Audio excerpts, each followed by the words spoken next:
Bismillahirrahmanirrahim. Assalamualaikum warahmatullahi wabarakatuh. Alhamdulillahi rabbil alamin. Wa bihi nasta'in ala umuri dunya waddin. Ashhadu an la ilaha illallah wahdahu la syarika lah. Iyyahu na'budu wa iyyahu nasta'in. Wa ashhadu anna sayyidana Muhammadan 'abduhu wa rasuluh. Wa huwa as-shadiqu wa'dul amin. Allahumma shalli wa sallim wa barik ala sayyidina wa habibina wa syafi'ina wa qurrati a'yunina wa maulana Muhammadin wa ala alihi wa ashabihi ajma'in. Subhanaka la ilma lana illa ma 'allamtana innaka antal alimul hakim. Rabbi shrah li sadri wa yassir li amri wahlul 'uqdatan min lisani yafqahu qawli, amma ba'd. Yang sama-sama kita muliakan para habaib, para anak Rasul sallallahu alaihi wasallam,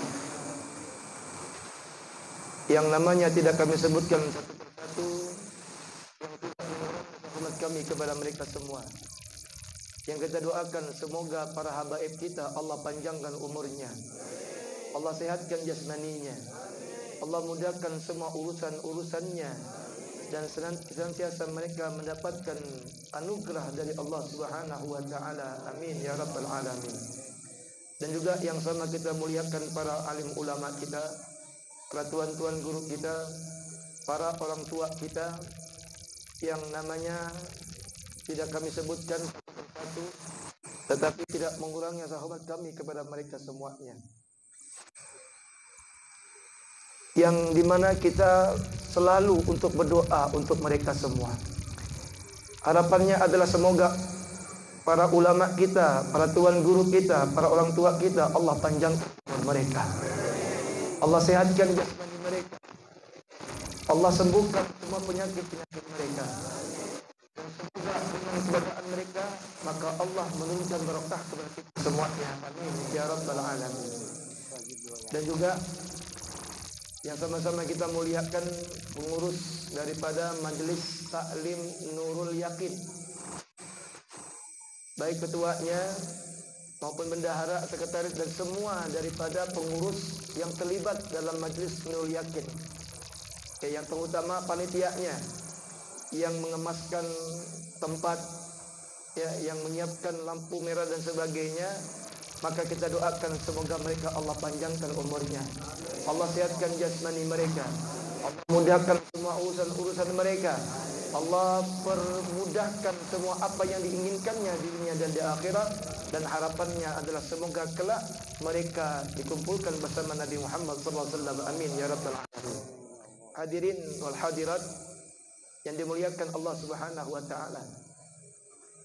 Di saat ini adalah di saat di mana kita beruntung. Beruntungnya kita adalah ketika di malam Ahad ini, atau disebut dengan malam Minggu, yang sebagian daripada manusia itu lupa kepada Allah.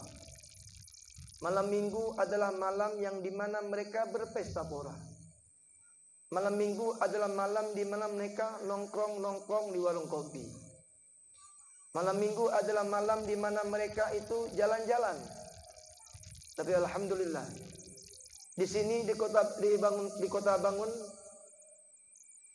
apa namanya? Kota Bangun ya. Di Kota Bangun, di mana Allah menakdirkan kita setiap malam Minggu, setiap malam Ahad kita berkumpul di majelis. Kita berada di majelis, kita berada di sebuah taman yang sangat indah. Yang taman itu adalah disebutkan oleh Nabi kita Muhammad daripada taman-taman surga. Ketika kita berada di surga, maka kita mendapatkan kebahagiaan. Ketika kita berada di surga, kita mendapatkan kenikmatan. Begitu juga ketika kita berada di majelis yang mulia ini, kita mendapatkan sebuah kebahagiaan. Kita mendapatkan sebuah anugerah yang besar dari Allah Subhanahu wa taala. Maka oleh karena itu bersyukur kita kepada Allah dengan nikmat yang Allah berikan, Mungkin dulu kita lupa dengan majlis, seperti orang jahiliyah. Tapi alhamdulillah, dengan adanya majlis-majlis seperti inilah yang bisa mendekatkan diri kita kepada Allah Subhanahu wa taala. Majlis inilah yang kelak akan menyelamatkan kita nanti di padang mahsyar. Majlis-majlis seperti inilah yang akan menyelamatkan kita kelak di hari penghisaban kepada Allah Subhanahu wa taala.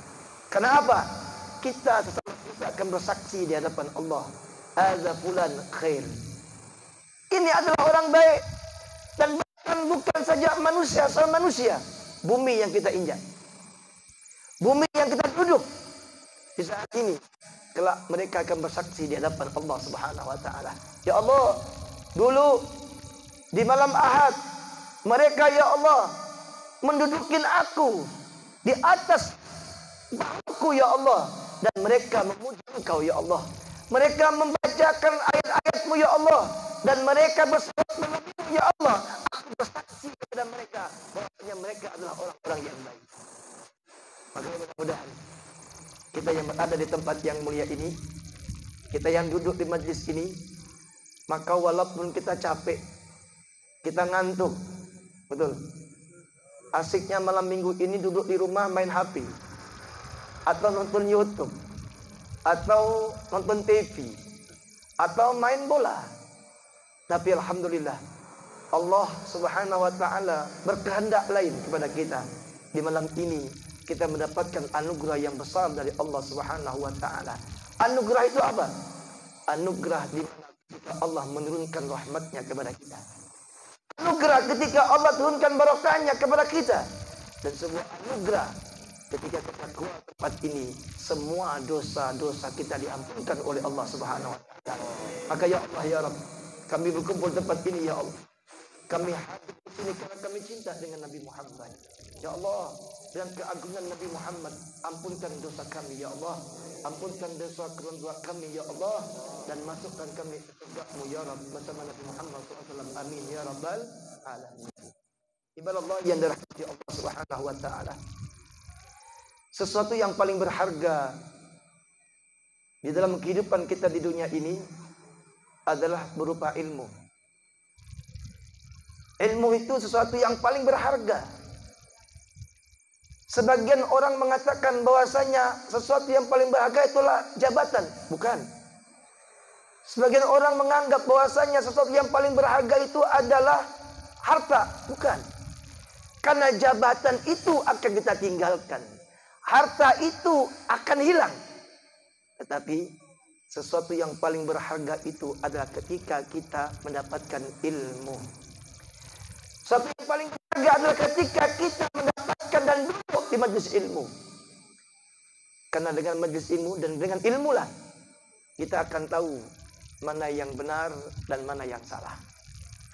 Dengan ilmulah kita akan tahu mana yang hak, mana yang batil. Dengan ilmu kita akan tahu mana perintah Allah dan mana yang dilarang oleh Allah.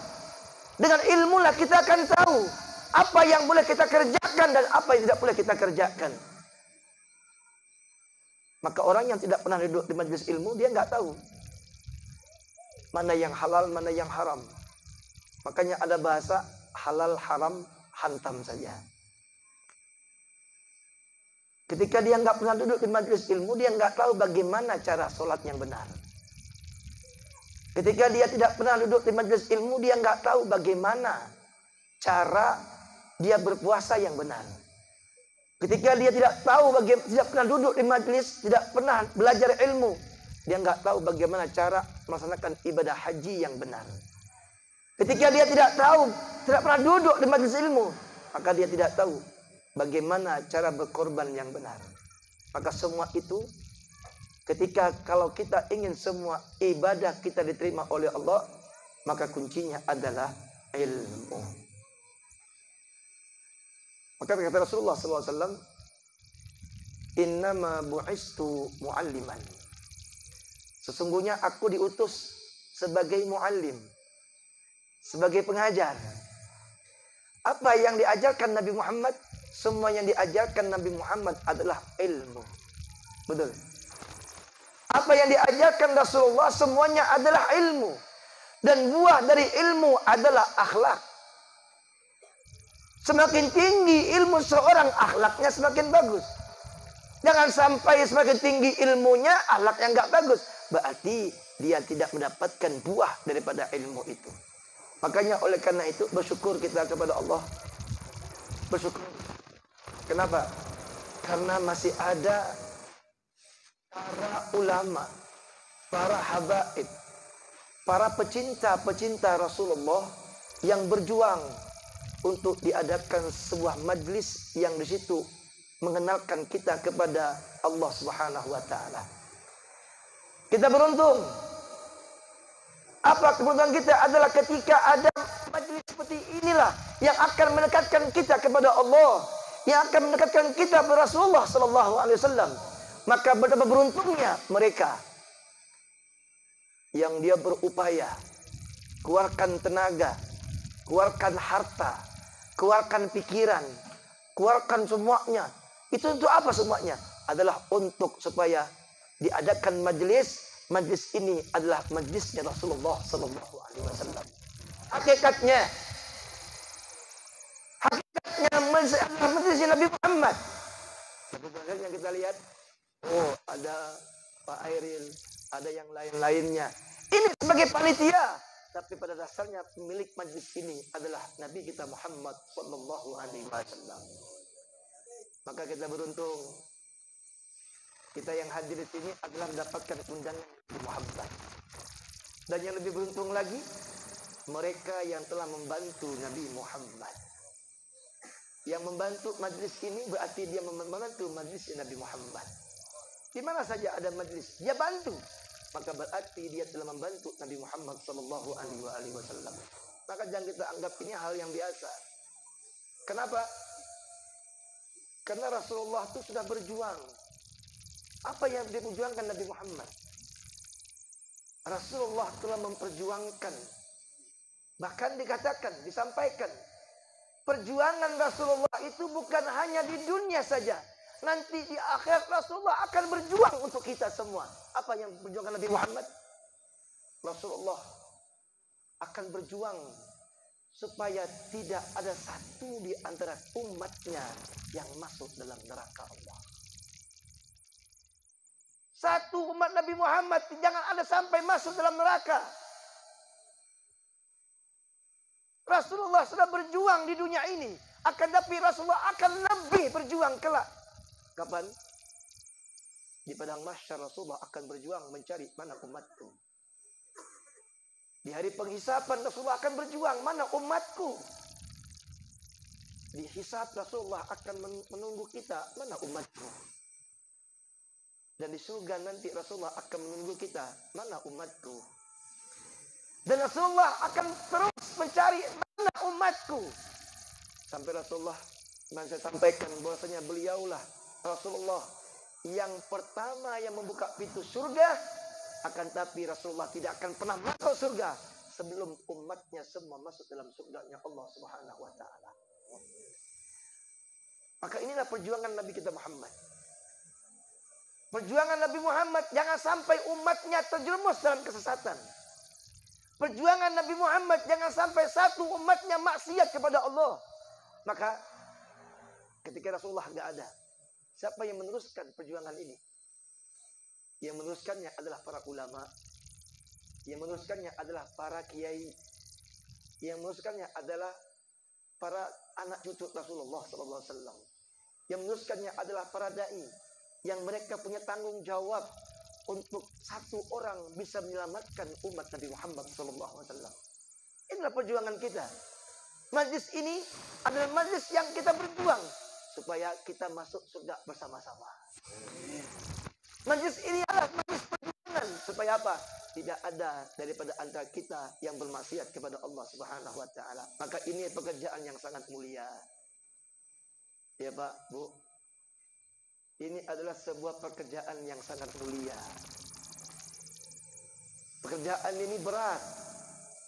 Ujiannya berat. Fitnahnya berat. Tidak ada orang yang makin tidak ada fitnah. Semua difitnah. Para habaib yang berdakwah semua difitnah. Para kiai yang berjuang semuanya yang berdakwah difitnah. Berat. Tapi itulah risiko dalam sebuah perjuangan untuk membantu dakwahnya Nabi Muhammad SAW. Makanya jangan kita bangga, majelis itu besar. Jangan bangga. Sampai kita berjuang supaya kita semua adalah menjadi hamba yang mencintai Nabi Muhammad dan kita masuk surga bersama Nabi Muhammad. Makanya saya sarankan, saya minta kepada pengurus untuk terus perkuatkan persatuannya. Kenapa? Karena ini zaman fitnah. Terkadang-kadang itu majelis itu bisa hancur gara-gara apa? Gara-gara ada cekcok, sedikit saja bubar. Maka perkuatkan persatuan, dan persatuan itu akan kuat kalau semua niatnya karena Allah dan Rasul. Kalau semuanya berniat karena Allah dan Rasul, kuat. Tapi kalau ada yang mengejar dunia, sebagian ingin dunia, maka akan terbelanteng semuanya. Kenapa? Karena ini punya Nabi Muhammad. Ini punya Nabi Muhammad. Siapa yang bangga? Aku bangga. Oh, alhamdulillah, aku berjuang untuk Nabi Muhammad. Walaupun apa yang ia kerjakan, ia memasang apa ini? Terpal. Ada kewajibannya. Aku ingin bantu majelis supaya majelis bisa berjalan baik. Aku ingin bantu Nabi Muhammad dengan majlisnya Rasulullah SAW. Maka dibuatkanlah, ada yang menyiapkan kopi, ada yang menyiapkan sound system, ada yang menyiapkan baliho, semuanya ada yang siapkan motor dan sebagainya, penjaga parkiran, semua itu ia lakukan semua. Kenapa? Karena untuk Nabi Muhammad. Kelak ketika dia berjuang untuk majlis Nabi Muhammad, Rasulullah bangga dengannya, maka kelak Rasulullah akan membantunya nanti di hari kiamat. Makanya kita beruntung yang punya harta, keluarkan untuk Nabi Muhammad. Yang punya harta, keluarkan semuanya untuk majlis Nabi Muhammad. Yang punya tenaga, keluarkan tenaganya untuk Nabi Muhammad. Lebih-lebih majlis yang di situ ada anak cucu Nabi Muhammad. Ini majlis, subhanallah, yang saya lihat ini semuanya pengisinya ini adalah para anak cucu Rasulullah. Dan juga para ada ulama, ada alim ulama kita yang juga berjuang. Ini besar. Kita memandang ini sebagai sebuah paku bumi. Kalau kita hitung kemaksiatan dengan yang namanya itu kebaikan, kebanyakan maksiat ketimbang kebaikan. Lebih-lebih malam minggu ini, yang maksiat banyak, tapi kadang yang berzikir, yang ingat Allah, melakukan kebaikan itu sedikit. Tapi ingat, inilah paku-paku dunia. Supaya apa? Supaya Allah tidak menurunkan bencana kepada kita semuanya. Makanya oleh karena itu, yuk mari kita jaga ini majelis. Kita beristiqomah di dalam majelis ini. Kita berjuang, khususnya panitia, pengurus, dia berjuang semua karena siapa? Karena untuk Nabi Muhammad sallallahu alaihi wasallam, yang insya Allah yakinlah mereka semua akan Nabi Muhammad dan mereka akan mendapat syafaat Nabi Muhammad sallallahu alaihi wasallam. Amin ya rabbal alamin. Maka kita minta kepada Allah, semoga dengan majlis yang mulia ini, kita yang hadir tempat ini, wajah-wajah kita dipandang oleh Nabi Muhammad sallallahu alaihi wasallam, dan kelak kita akan dikumpulkan bersama Nabi Muhammad sallallahu alaihi wasallam fi jannatin na'im. Amin ya rabbal alamin. Hadirin yang dirahmati Allah Subhanahu wa taala, kita bercerita karena sebentar lagi kita akan melaksanakan ibadah korban, maka kita bercerita tentang korban. Tadi sedikit kita membahas tentang korban, yang dimana korban itu adalah karuba yakrubu korban, yaitu mendekat. Artinya korban itu seseorang yang ketika dia berkorban karena Allah, maka dia mendekatkan diri kepada Allah. Ketika ada orang berkorban karena dunia, maka dia berkorban untuk dunia. Ada orang berkorban itu untuk seseorang, maka dia berkorban untuk seseorang. Tapi yang diterima oleh Allah Subhanahu wa taala adalah korban yang karena Allah Subhanahu wa taala. Sedikit kita bercerita ini.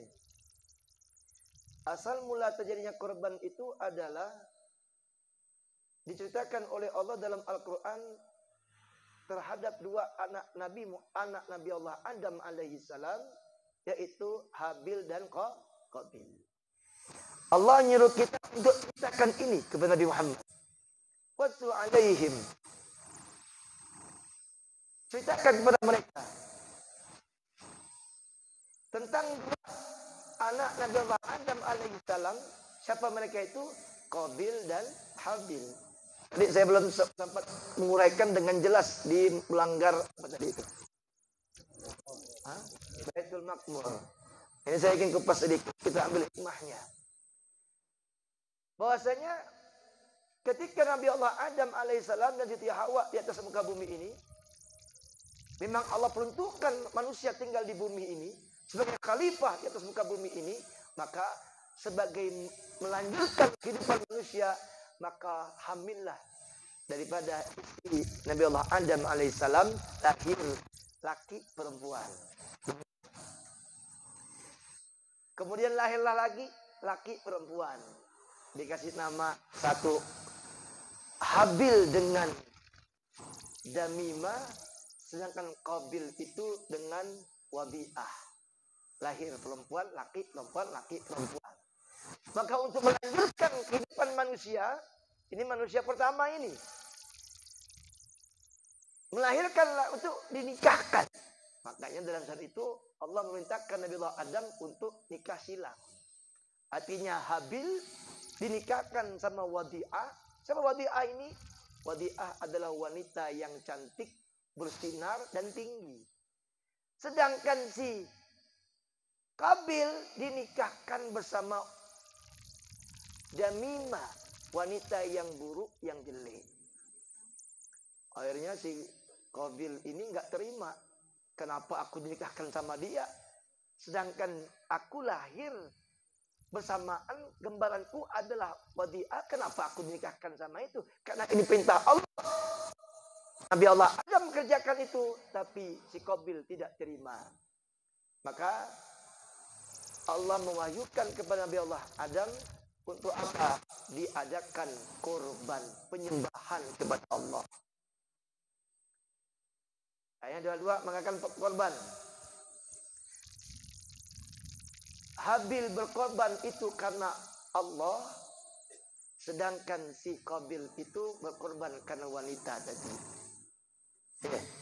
Karena wanita. Akhirnya Allah terimalah korbannya si Habil dengan bentuk yang wangi dan bercahaya. Sedangkan korbannya si siapa? Qabil yang bau busuk dan hitam dan tidak diterima oleh Allah Subhanahu wa taala. Maka jelas siapa yang menikahi Wadi'ah, wanita yang cantik itu adalah si Habil.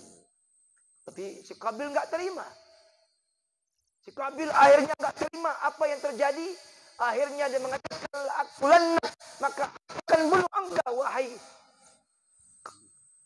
Habil. Aku akan bunuh engkau. Maka si Habil mengatakan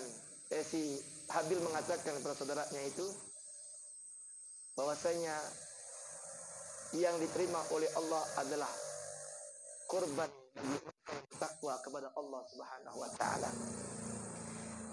Kemudian Allah menceritakan kembali. Akhirnya si Qabil membawa senjatanya. Diambil senjatanya. Diambilnya dan dia ingin gerakkan tangannya, maka si Habil mengatakan, wahai saudaraku, kalau kau ingin menggerakkan tanganmu yang ada senjatanya, silakan bunuh aku. Silakan bunuh aku. Akan tapi aku tidak akan pernah menggerakkan tanganku untuk membunuhmu. Inni akhafullah rabbal alamin. Sungguhnya aku takut kepada Allah, Tuhan segalian alam. Akhirnya si Qabil melihat si Habil tidak menggunakan senjata, akhirnya diserangnya, dibunuh dan meninggal. Mati manusia pertama. Siapa itu?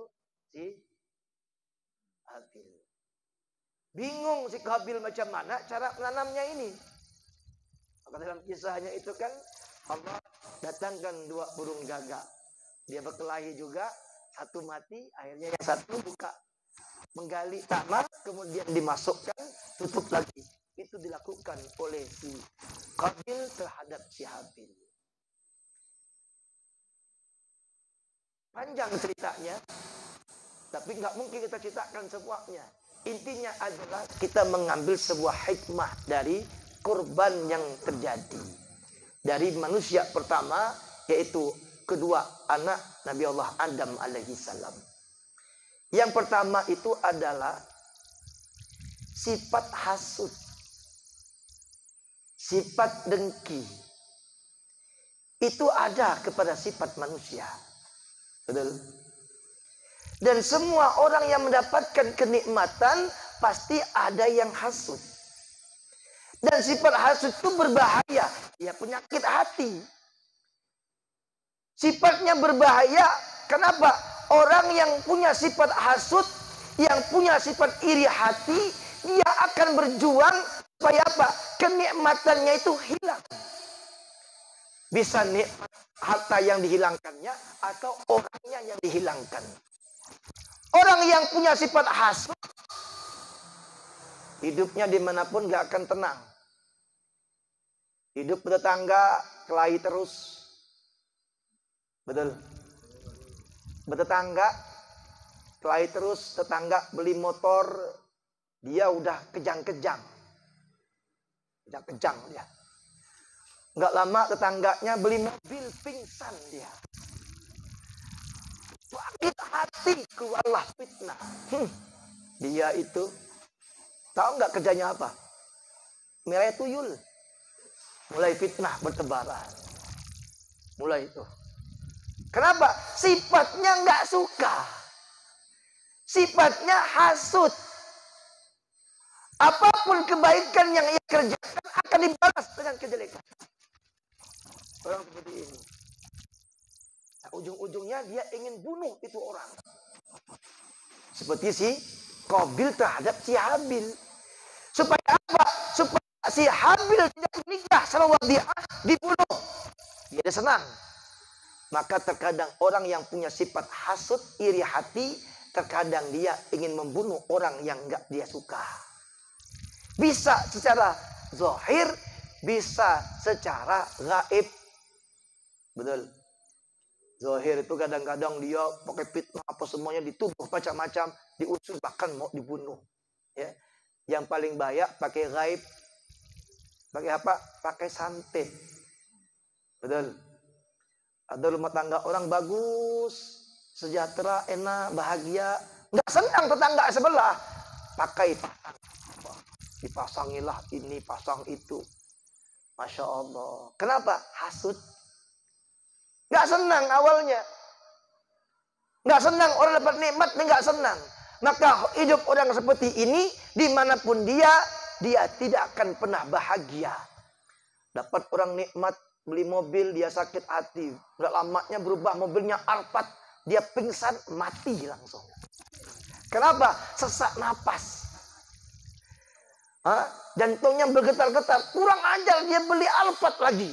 Nggak senang dia, akhirnya dia mati cepat. Makanya yang jantungan tuh kata hampir-hampir itu banyak yang hasud, nggak senang dia. Ini. Itu sifat yang harus kita hindari. Sifat yang harus kita jauhi. Kenapa? Karena kita tidak akan pernah bahagia hidup kalau masih ada sifat hasud dalam diri kita. Ya. Apa itu majelis? Majelis itu majelis cuma mengganggu orang saja. Majelis itu apa itu? Mengganggu orang tidur saja. Nah, emang awalnya tuh nggak suka. Awalnya itu nggak suka. Nah inilah. Ya.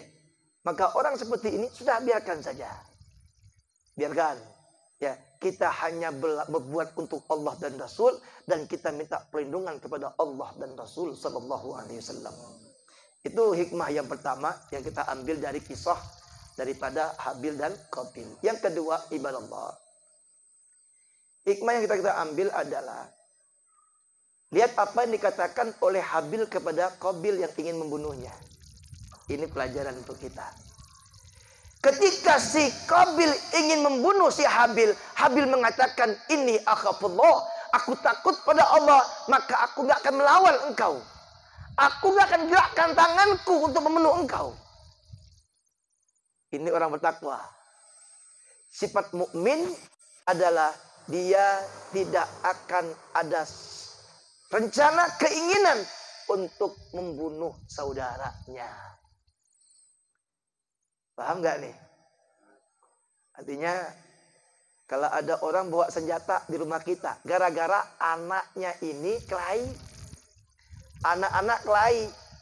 Gak suka bapaknya, anak pulang ke rumah nangis-nangis. "Ngapain nak? Aku dipukul." "Saya mukulmu." Si Anu kejar bapaknya bawa parang. Bawa parang langsung. Akhirnya, keluar kalian. Mana anakmu kurang ajar? Mana bapaknya? Keluar. Bapaknya keluar. "Ada apa? Anakmu telah memukul anakku." "Hah? Mana dia?" Wah.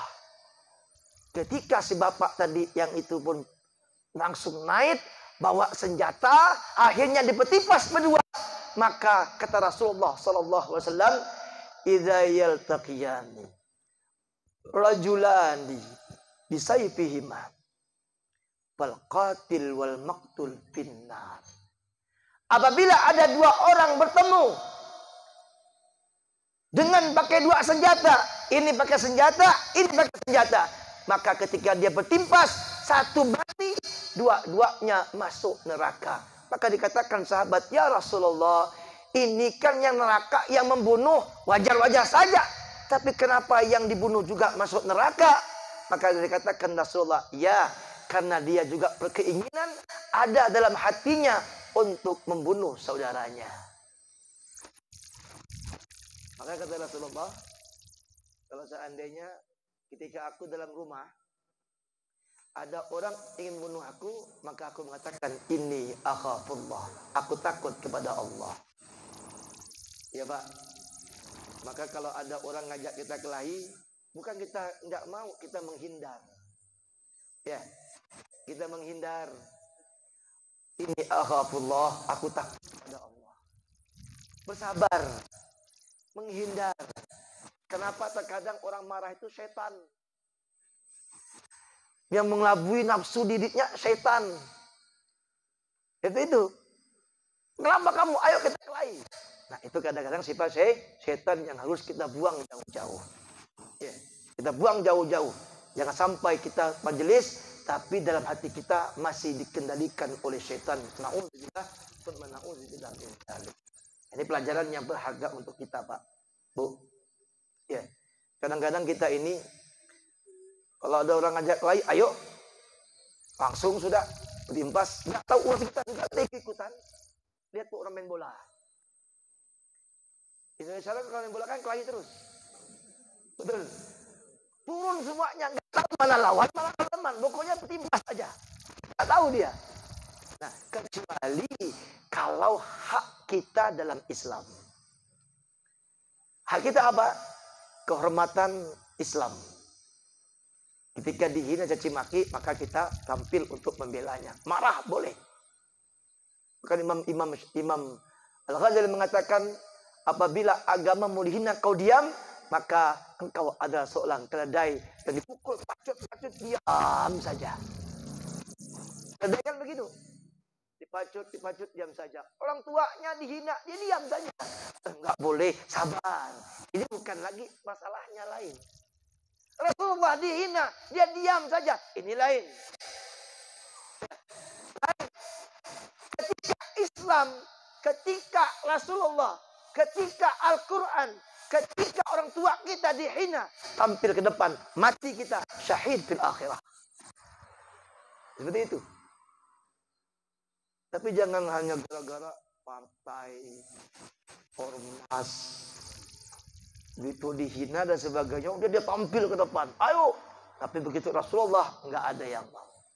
Ya, ini apalagi hak kita ketika ada pencuri masuk dalam rumah kita, lawan nggak? Lawan, jangan diam. Nggak apa-apa Pak, ambil saja Pak. senang itu pencuri, ya syukurlah, ya ikhlas ya, ikhlas ambil saja Pak rumah saya nggak mau melawan. Ini lain lagi. Ketika hak kita, rumah tangga kita, ada maksud mati kita membela hak kita, surga. Kenapa? Syahid fil akhirah. Dan juga menjaga kehormatan istri kita. Lagi jalan-jalan, istri kita ada orang, dua anuknya di belakang, pantatnya, bam, menjatuhkan martabat istri kita. Suaminya tampil, jangan bilang, oh enggak apa-apa Pak, iya enggak apa-apa. Nah ini laki-laki macam apa ini? Begitu. Tapi dia tampil, kenapa Anda melecehkan istri saya? Kenapa kamu gitu? Dia lawan, dia mati, syahid fil akhirah. Tapi beda kalau masalah sepele saja. Masalah sepele, ribut, sampai bawa pedang, bawa parang, bertimpas berdua. Nah ini qatil wal maqtul finnar. Makanya kita bersabar mengalah. Walaupun terbunuh, maka itulah sifat orang bertakwa kepada Allah Subhanahu wa ta'ala. Itu hikmah yang kedua. Adapun hikmah yang ketiga, yang diperebutkan itu siapa? Perempuan. Ini mohon maaf nih ibu-ibu perempuan, tapi insya Allah ini wanita soleha semuanya. Amin. Yang kita bicarakan ini perempuan yang nggak benar. Perempuan yang suka menggoda laki orang. Ini banyak. Apa namanya? Pelakor. Pelakor itu. Ini cerita sedikit kecil saja, tapi kita ambil hikmah. Kata Rasulullah, ala fattaqul dunya wattaqun nisa. Ketahuilah oleh kalian, takutlah, hati-hatilah kalian kepada dunia dan hati-hati kepada wanita. Nih wanita nih. Bu, ibu, ini kita cerita sedikit tentang wanita. Allah tuh katakan wanita itu fitnahnya tuh besar, azim. Tapi fitnah setan tuh kecil, dhaif kata Allah. Tapi fitnah wanita itu besar, azim, luar biasa. Fitnah wanita. Tapi kita batas dulu. Wanita yang bagaimana? Wanita yang dia tidak menjalankan syariatnya Nabi Muhammad. Jalan buka tudung pakai seksi. Jalan, dia tahu, oh ini orang kaya, ada istrinya, nggak apa-apa, aku kan perlu hartanya saja. Bukan istrinya, nggak perlu, biarkan saja, aku perlu hartanya. Mulailah menggoda.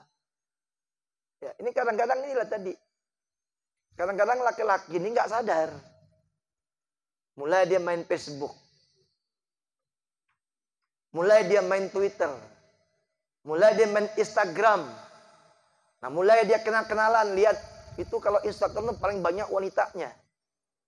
Ibu main Instagram, Bu? Main Facebook, Bu? Nah. TikTok, Bu, main TikTok. Nah, hati-hati. Ini merusak itu karena tadi itu. Ya, merusak. Akhirnya si suami tadi lihat wanita di Facebook, dia komen terus sama aku ini, mulai itu. Ingat ya. Sifat laki-laki kalau ada orang komen wanita langsung jantungnya berdebar. Siapa ini ya? Mulai dicari informasi tentang siapa wanita itu. Mulai apa tuh namanya itu? Saya tidak ada pakai Facebook. Yang kirim-kirim apa namanya itu? Tapi di Facebook, bukan di WA, di Facebook. Messenger katanya. Nah, Messenger. Atau Messenger itu kan kirim-kiriman. Hai, kenalan yuk. Tinggal di mana? Kan begitu. Tinggal di mana? Oh, tinggal sini. Oh, dekat dong saya tinggal di sini. Nah, bagaimana kabarmu? Baik saja. Sudah makan belum? Begitu. Kalau gitu, mulai perhatian. Pendekatan. Istrinya sampingnya.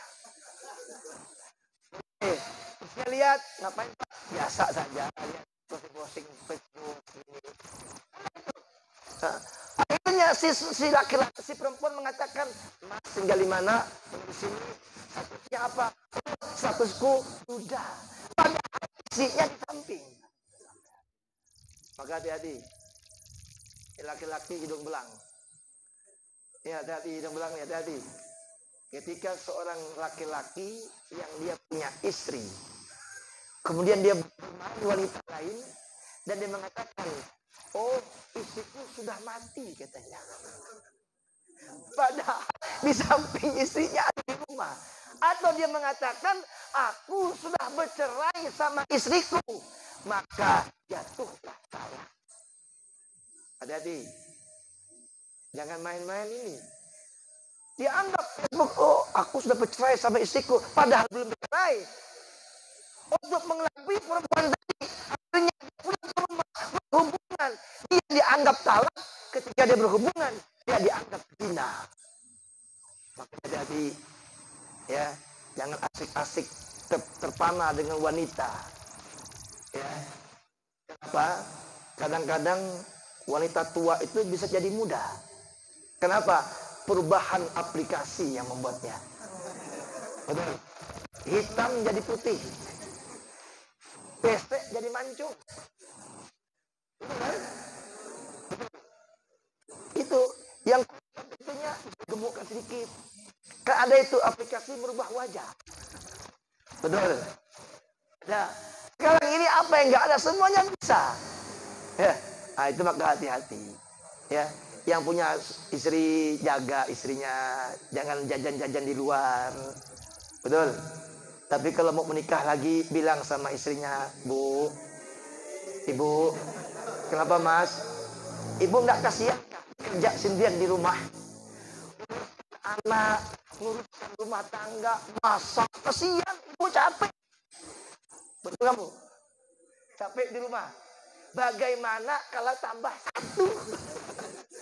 Untuk menemani ibu nggak sama-sama kerjanya, kan ringan. Bagi satu, 3. Tapi yang nyatanya adalah tidak ada wanita yang ingin dimandu. Betul? Betul nggak Bu? Betul nggak Bu? Yang nggak jawab berarti ingin dimandu. Ya. Nah ini kembali lagi, yuk hati-hati kepada wanita. Ya. Kadang-kadang wanita itu mendekatin kita karena harta saja. Banyaknya orang hancur itu gara-gara wanita. Banyak pejabat yang hancur dihancurkan dengan wanita. Ya. Dengan keseksian dan sebagainya, hanya dia lupa diri. Dihipnotis dengan wanita, maka itu fitnah yang paling besar, kata Rasulullah sallallahu alaihi wasallam. Nah, ini yang ketiga hikmah yang kita ambil adalah cerita tentang wanita. Hati-hati terhadap wanita. Kemudian ibadallah yang dirahmati Allah Subhanahu wa taala, melalui kisah daripada Nabi Allah Adam alaihissalam, anaknya Qabil dan Habil, kita harus berkorban karena Allah Subhanahu wa taala. Bentar lagi kita korban. Betul? Bentar lagi kita korban nih. Paling dalam hitungan seminggu lebih lah ya. Mungkin seminggu lebih lagi kita akan berkorban. Maka disyariatkan yang punya ingin korban, maka dia tidak boleh memotong rambut kukunya. Ya, nggak boleh. Ketika dia sudah korban, maka silakan dia potong rambutnya dan silakan dia potong kukunya ketika masuk 1 Zulhijjah. Masuk 1 Zulhijjah, maka dia tidak boleh memotong rambut, potong kuku. Ya. Makanya sebelum masuk Zulhijjah itu ya potong rambut dulu. Harusnya rapikan dulu, jenggotnya rapikan semuanya, kukunya dipotong dan sebagainya. Itu. Dan pilihlah korban-korban kambing kah, sapi kah, itu yang paling terbaik. Jangan sampai matanya satu. Bagus nih Pak, matanya hilang satu. Hah? Itu nggak boleh. Ya, tidak sah daripada apa? Korbannya tadi. Atau kakinya pincang. Atau kakinya hilang satu. Nggak bisa. Atau koreng-korengan. Nggak bisa. Ya. Maka pelajari bab kurban. Kalau kita ingin berkorban, pelajari bab kurban betul-betul. Maka ketika kita berkorban, tanamkan niat karena Allah Subhanahu wa ta'ala. Nah, ibarat Allah yang dirahmati Allah Subhanahu wa ta'ala. Kembali lagi, kita adalah umat Nabi Muhammad sallallahu alaihi wasallam, dan tentunya kita harus berjuang. Bagaimana caranya kita untuk membahagiakan Nabi kita Muhammad sallallahu alaihi wasallam sehingga kita betul-betul menjadi umat Nabi Muhammad, sebagai pembela Nabi Muhammad, sebagai pejuangnya Nabi Muhammad, dan sebagai orang yang meneruskan dakwahnya Nabi Muhammad sallallahu alaihi wasallam. Mungkin ini yang dapat Al-Fakir sampaikan. Kurang lebihnya Al-Fakir mohon maaf. Hakadha minni, assalamualaikum warahmatullahi taala wabarakatuh.